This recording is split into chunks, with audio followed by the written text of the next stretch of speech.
Welcome back to another episode of The Well Drop with your host, Amber Berger. I'm here to guide you through simple yet powerful tips to transform your wellness at home and supercharge your daily life. Today, I'm thrilled to re-release one of my favorite episodes.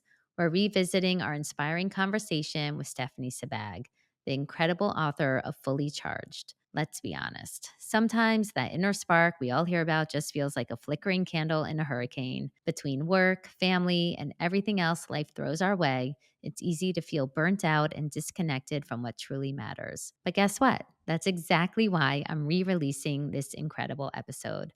Because sometimes the perfect message needs to be heard a little louder, a little later. Stephanie is all about helping us recharge and rediscover the things that make us tick. We're talking about identifying our core values, understanding what truly fulfills us, and even sneaking in some self-care practices amidst the chaos. Remember, ladies, you can't pour from an empty cup. Taking care of yourself isn't selfish, and it's essential for being the best version of yourself for everyone around you. So whether you're a longtime listener or just catching this gem for the first time, get ready to reignite your inner fire and create a more balanced, fulfilled life. Buckle up and let's get fully charged with Stephanie Sebag.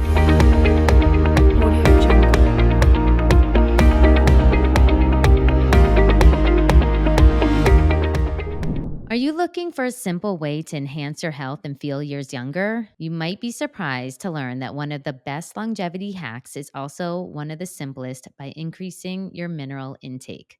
A staggering 97% of Americans have at least one mineral deficiency. It's not just a statistic, it's a wake up call to take action for your health. The best part is you can start transforming your health today in just 30 seconds each morning.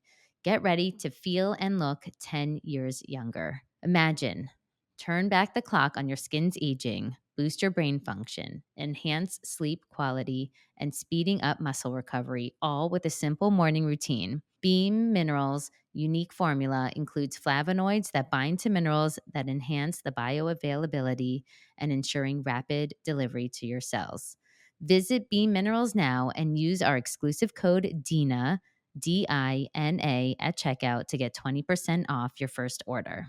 Elevate your health and longevity with Beam Minerals. It's that simple. Give your body what it needs. Give yourself the gift of longevity and vitality with Beam Minerals. Your future self will thank you. Go to beamminerals.com and use code DINA for 20% off. On this episode today, we are excited to have Stephanie Sebag, who is the international bestseller of her book, Fully Charged.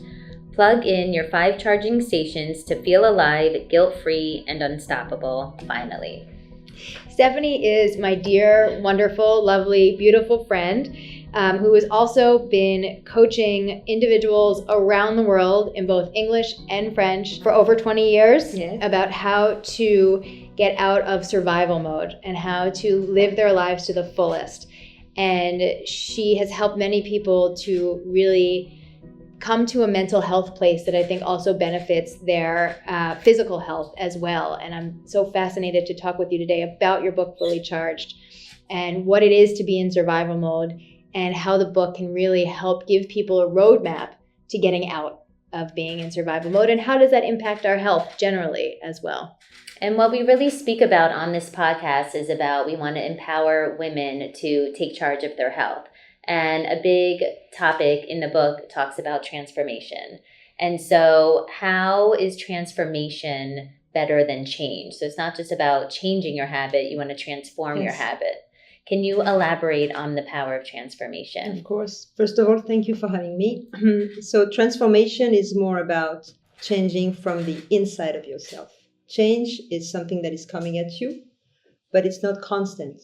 So if you rely on what is coming at you, you will adjust for one day, for 1 week, for 1 month, but not necessarily change and transform. Transformation is a stronger power. It touches your value system and what you truly believe in. Can you tell us a little bit about what inspired you to write the book and the specific timing in which you wrote the book? I think is really interesting. Yes, so I've been coaching for 20 years, as Dina mentioned, and 5 years ago, I started coaching soldiers leaving the army. This is exactly the work of the book. And at the same time, when I started writing the book, COVID hit. So I thought that everybody would be on survival mode. So I thought that at the end of COVID, most people would want to have something to read. So I started writing it, and then I published it on Amazon so that it's available for everyone. Can you define that for us? What is survival mode? What does that mean? So survival mode is when you focus on what is outside of your system, on all the events that are coming at you and all the people's comments, instead of focusing on what's inside of you. Managing one crisis after another, and basically managing interruptions in your life without a very clear direction. So usually you feel empty, you feel tired, and you don't understand why. And that impacts our physical health as Yes. well, I would imagine. Yes. So what is a way that a person, if they feel, I think all of us were in COVID, we all were in survival mode, and some of us lived it longer than others based upon where we actually resided. How can somebody go from survival mode into thriving mode? What is something like a first step somebody should do in order to tap back into them versus just dealing with what the outside world is giving them? Exactly. So the first step is to create a vision, because with a vision, you have to go back in yourself and have a very, have your eyesight focus on something else than just what is coming at you. So you're not managing anymore what is coming at you, but you're really proactive. So that's the first thing. And then that's for the soul. And then for the body, what I recommend is to connect to your 5 senses. So go to a spice store, go to a perfume store and smell as many things as possible and just decide if you like it or not. Just to reconnect to yourself. That's to be present, to be present, to be, eat something that you like, listen to a music that you like. Very often we want to please people, or we want to, make concessions. And in the end, we lose a little bit of ourselves. Yeah. So it's nice to reconnect to who we are. So you mentioned in the book about creating a vision board so that somebody can sort of start to tap back into themselves. So instead of just dealing with whatever life is thrown at them, they actually take a moment and think about, what are my goals and what do I want? So creating the power of a vision board. I mean, Oprah's been saying that forever, in order to make it an actualization. So what would be the next step after you actually sit with yourself and decide, what do I want, and you make your goals? How do you then take the next step? What would that be? So the next step is to check into your inner language. So that's charging station 3, because that's what's going to get in your way of achieving all of this. Every goal of every human being is to realize its potential in the reality. So once you have your vision board, you know where you're going, you're going to get into your own way because of what you learn in the past, because of how you read a situation. So this do not confuse, and I think there are 20 do not confuse in charging station 3, is really to understand and to gain clarity in order to move forward. Usually when you're stuck, it's because you're confused. That makes sense. I think so many people aspire to make a change, to better themselves, to do more, whatever it is, but they always end up getting in their own way. Exactly. And is that because we create the vision, but then we're just not able to get out of ourselves to then get past moving forward? And so once we then create that direction, how do you avoid, kind of like the self-talk that kind of like makes you go backwards? So clarity. You don't, the only thing that gets in your way is when you start doubting. So you just get clarity. And if you have a very clear vision of where you're going, and that's another thing we speak about it in the book, it's a difference between I would like to and I want. Right. It has to be I want, because then you can overcome all the challenges. If it's just like, I would like to, at the first problem, you're going to be like, you know what? I didn't ask for that. So let me just get out of here. I like that. It actually made me think of how I write emails, because even you say, I hope, versus instead of saying I hope, you say I want. Yes. Right? So just, it's that self-talk where we're trying to be polite, I think, because I like to try to be polite when I'm It's how speaking. you start the day. Yeah. Personally, it's my own internal monologue. Yes. Right. When I wake up in the morning, and what is my language with myself and my conversation with myself in the morning. And in your book, constantly you're talking about the importance of the words that we're using. And I felt, we read more and more about how those little things make a huge difference on a molecular level with our bodies almost, and the energy around us. Exactly. Can you talk about that a little bit, about the importance of the words that we're choosing? So when you say something, it will actually happen. It becomes your reality. Before saying anything, it doesn't exist. But when you say it, it does exist. So that's very important to check first your understanding of your language before moving forward. Some people set their intention at the beginning of the day. That's exactly it. Mm-hmm. And if you're somebody like me who struggles with knowing what the goals should be, Amber talked about a vision board. Is that the primary tool that you would suggest into figuring out your goals? And what at the beginning of this process of the 5 charging stations, figuring out your goal, if you don't know it offhand, is that a good place to start? That's a good place to start. And then there is an exercise in the book, I forgot which page, where you can check if you're on track to achieve your goals. If you spend enough time, if it belongs to a very strong value, because it's a whole. So you have a goal, but you always have also a value. Very important. It has to be linked with a value. Otherwise, it's not really a goal. It's just, I would like. Yeah. I want is really, it's a strong value. It's important for me. So then when you allocate enough time and you link it to a value, then your goal is achievable. Right. I love that. I mean, I usually start the year, especially I love teaching the kids about setting goals. And I think just the act of actually thinking about creating goals is, it takes a little bit of effort, but it probably is more powerful than we even realize, because the power of words, like you're saying, you're creating the goal, then you need to prioritize how am I going to then achieve that goal, right? But if we don't even have a goal in the first place, then nothing's really probably going to happen. So to go back to your point about time and space, you need to create this time and space to create this goal. Yeah. To think about the goals.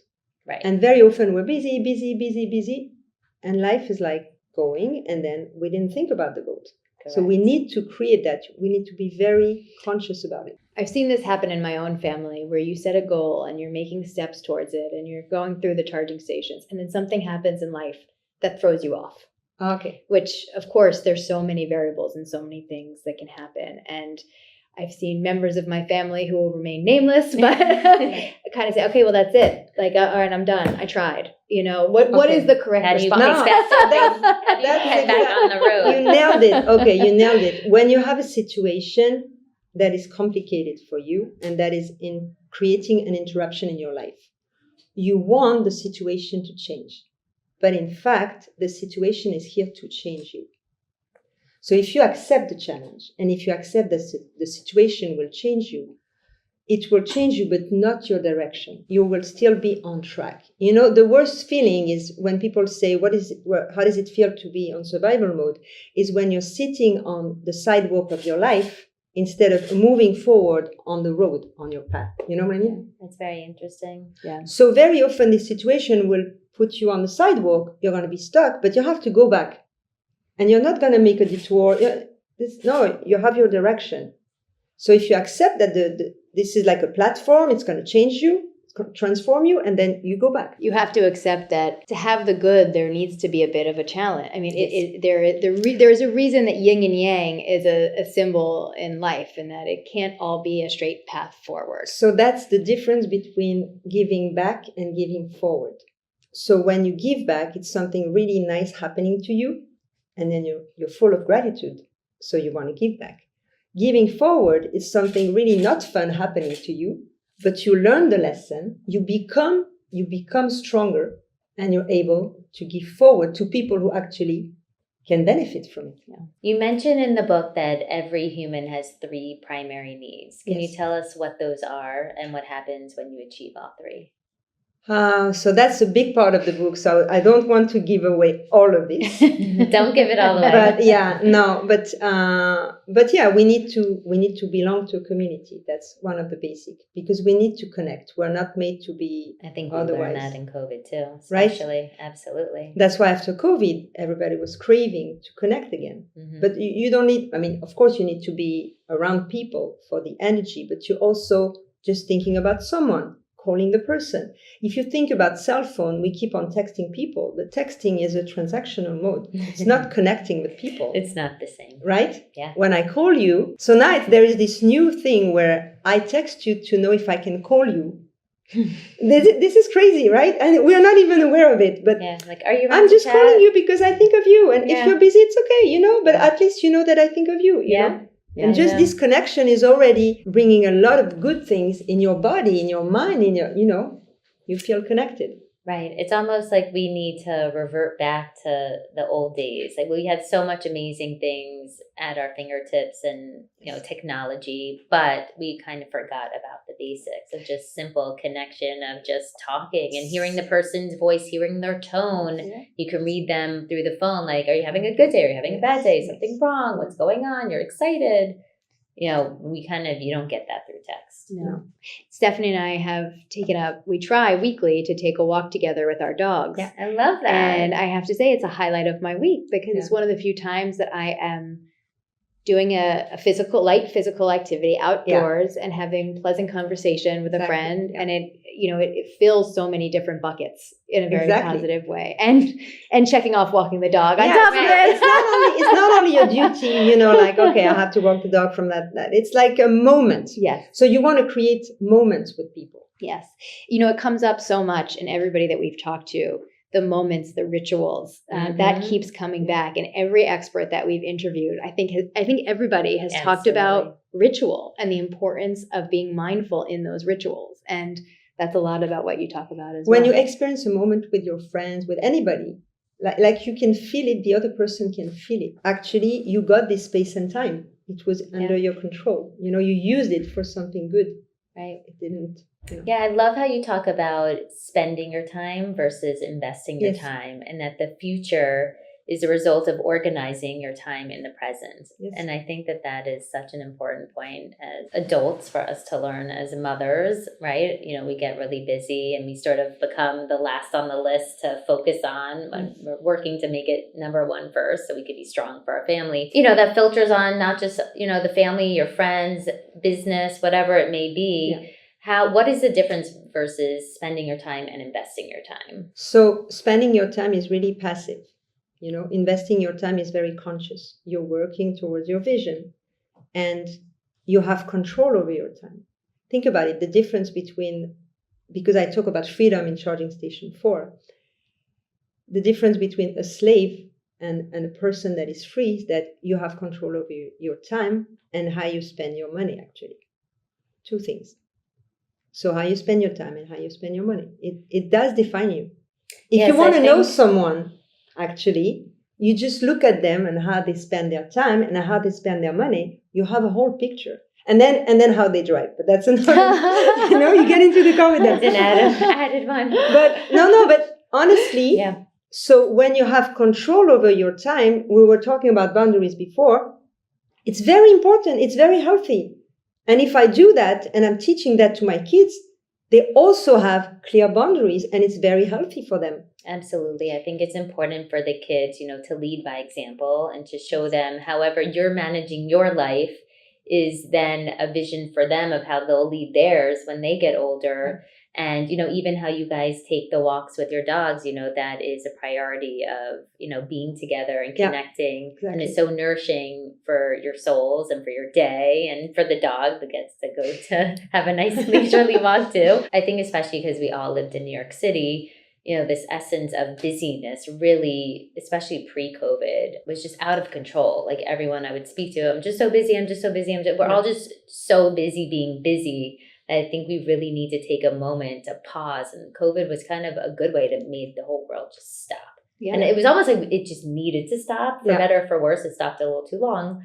I'm sure most would agree. But it probably gave people a moment and, for people to kind of think back to that time of what were the priorities then. It's funny because when COVID started, I was walking with a friend in Central Park and I said, a lot of people are going to be spending time with themselves. Some people will like it, some people won't. Because when you're busy and you don't have a purpose, you don't have a sense of like, why am I here? It's very uncomfortable. Yeah. To be stuck like this. Okay, so now what do I do? I'm not busy anymore. So you have to be very, very conscious about being busy, but in a good way, in a building mode, not because you're managing interruptions all the time in your life. Yeah. And finding something, it doesn't even have to be, I think, a person working of like, what nourishes your soul. I moved to Miami in COVID. A close friend of mine, we said, what has been missing? We've been living there now 3 years. And the first year was a weird year. And so basically almost like the last 2 years has been a little bit more normal. This was our first real normal school year, 22 to 23. And we said it was about being connected to charity and giving back to the local community.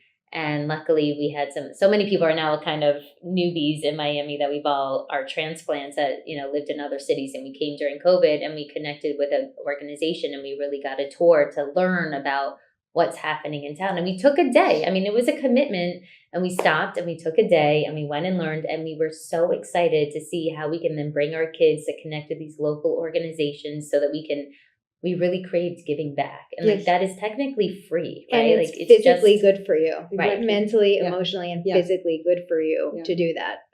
No matter what your circumstance in life, Yeah. you to do can. something good for somebody Exactly. else will Exactly. benefit you. Exactly. And even if it's a small act of kindness, it doesn't have to. Right, it doesn't have to be some grand gesture. Even Yes. just in my neighborhood is so charming and cute. There's a lot of elderly people, in their 90s or even 100. And I see the neighbors walk across the street and they bring them little gifts or a meal and this and that. Just that. I mean, it's I think we forgot the act, we're talking about the simplicity, just simple acts of kindness and simple ways of being present with yourself. And really, we got to step back into us and our bodies. We've been busy outsourcing and right. Exactly. And what I thought is that COVID reminded us that we all have a soul, because in order to give to other people and to feel this connection, which is we're all one soul actually. So that's why when you give to others, when you're kind to other people, we're all connected. Yeah. But some people were disconnected from their souls because they were so busy. Mm-hmm. So it's important to go inside and take the time to reconnect your body and your soul before doing anything. Now, I think a good point you bring. So when you do that, that brings a sense of happiness. Yes. Now, is there a difference between happiness and joy? So in the book, we talk about. I'm smiling because I know. Yeah, this we is talk a big... about pleasure. Okay, so very often when you feel empty because you're disconnected from your soul, you would want to add many pleasures to feel happy. But the truth is that it doesn't work this way, because you can add many pleasures, it will still stay in the world of the pleasures, which is outside of your body, which is only for your body. If you really want to experience happiness, it comes from the inside, it comes from your soul.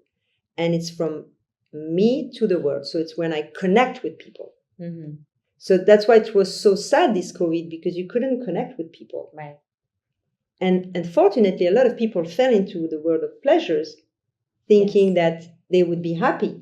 Yes. And now they need to go back to, I need to create this joy. I need to connect with people. Right. I think the first, if somebody were to analyze it, post-COVID, it was sort of like the jailbreak and everyone's out and about and socializing and getting together. And that was so exciting and nourishing.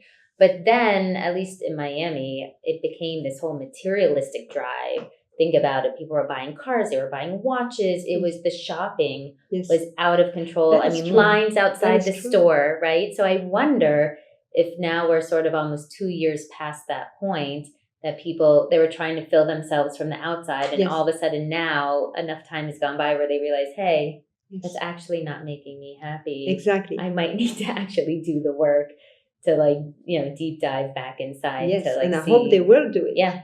I think there's hopefully a calling for people. We're trying to. Well, that's part of why we're doing this interview. Yeah, to empower people to maybe stop. I think we're, moms. Dina has 3 kids. I have 2 kids. How many kids do you have? 3 kids. Being a mother is a full-time job. You never really get a day off.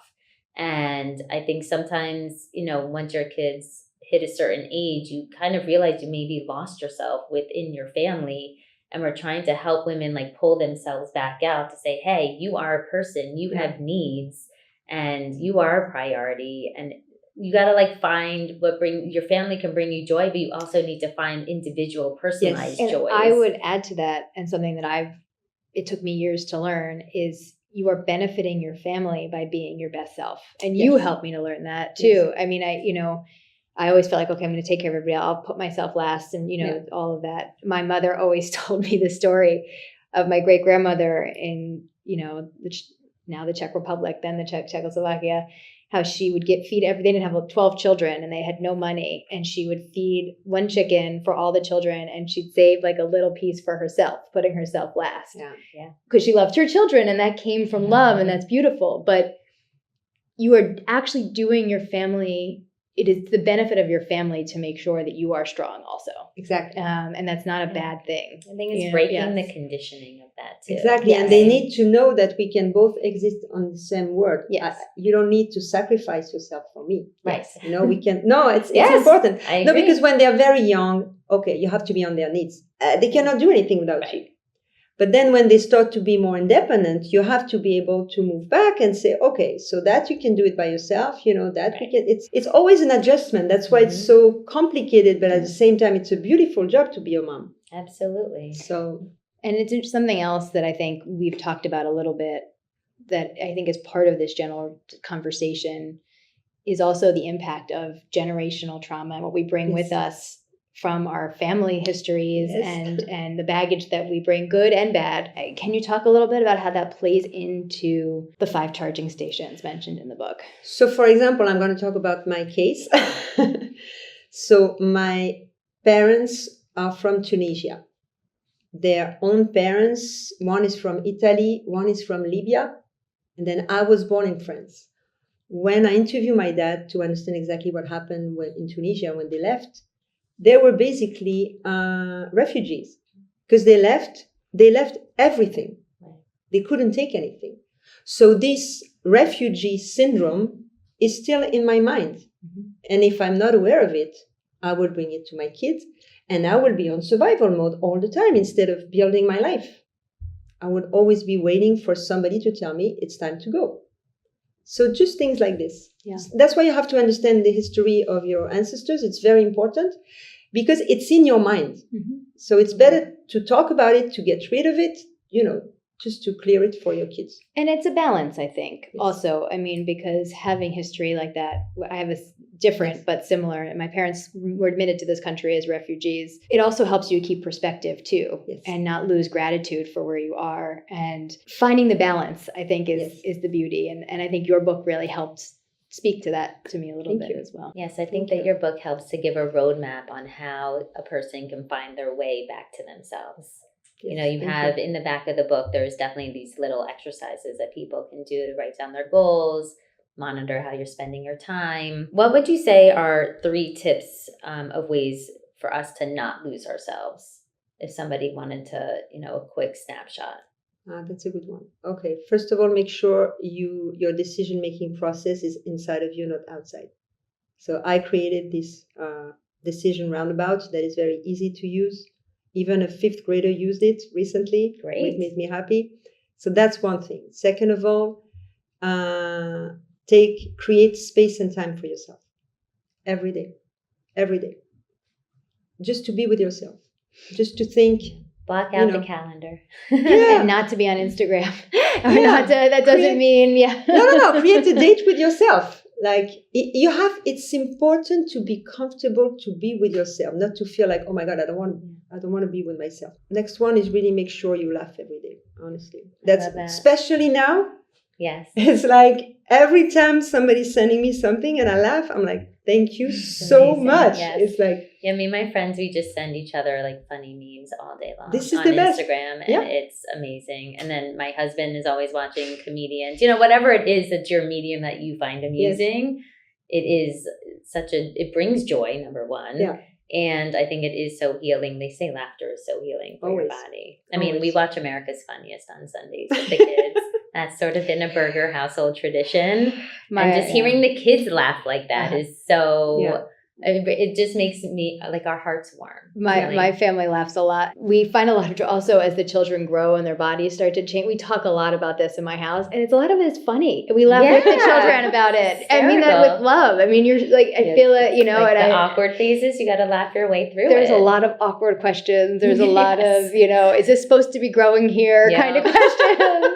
And we laugh with them, which that brings me the most joy. That one, they'll talk to us about that kind of thing, and 2, we should make I mean, these are beautiful things that are happening, and they're funny too, and there's no harm in finding humor in that. So you're saying watch a video. Ours is, you know, a little bit more. Well, it goes both ways. I think we have all of it. But what I think is actually, it just hit me that is so interesting. I think your book is actually a really great roadmap for all ages. Like really somebody they don't even need to be a teenager. They can be younger. You said you Yes. had a fifth grader, Yes. right? They have more homework at that, Yes. there's a big transitional stage. So they're going to have to learn how to manage their time, set their Yes. priorities between sports, after school, whatever they're into. It's kind of a family book, really, that, the adults can take away and the parents as well as the kids. So that's the feedback that I got, that That's it great. should be in every family library. Yeah. It's good. It's a good read. Yeah. And as you said to me, that a feedback that you just got, somebody said it's the primer for any Yes. life. Yes. And yes. that's true. Any love life, that. any age, Yes. it gives you a good foundation about how to organize it. Yeah, I was going to say one of the questions was, what comes first? Is it the mindset or the habit? From your book, it seems like you first need actually the mindset in order to then move forward. So to the create mindset, habit, yeah, right? because we all have habits, okay? But the whole idea is to rewire yourself correctly, Correct. to remove these habits that are not serving you and to create new habits. But Yep. before creating new habits, you have to have a very strong mindset, because we're going to go back to the previous habits if we don't have a very strong mindset. So let's build this strong mindset, and then let's take one habit at a time and then change it little by little. I think that's great. I think we end on that, is that, take a moment, get the book fully charged. Fully charged. Thank you so much, Stephanie. This Thank is you, such a pleasure, Stephanie. really. And this book has been the most concretely helpful that I've ever read, because Thank it you. really gives you the tools that you need. It's not just the philosophy. Of course, the philosophy is there, Yeah. but also the how-to. And I think that's what all of us really need, is the direction and A the roadmap. motivation. Thank A you. roadmap to success. So thank you. Thank you, for ladies. coming today. Thank you so much. Subscribe to The Well Drop on Apple Podcasts, Spotify, Amazon Music, Google Podcasts, or wherever you listen to your podcast. Share with a friend who can benefit from listening too. Follow us on social media at The Well Drop.